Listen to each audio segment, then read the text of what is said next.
Мен уақытымыз. Бізді ұлтша алып қалатшы. Мына екі квартал ылди жақты. Жаңылек ракеталармен талқылашты. Мен түрі қалып айтақшымын. Апа, мен сізге айтайын дедім әлі. Енді кетіп шықпамыз.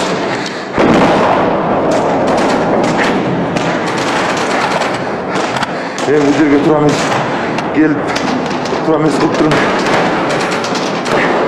Бұлар күн өсіп балдарды өлтіршет екен. Ыстақ жаулы аялдарды зорлық қылшет екен. Емне үшін соғыс жатқан түсінен жоқ.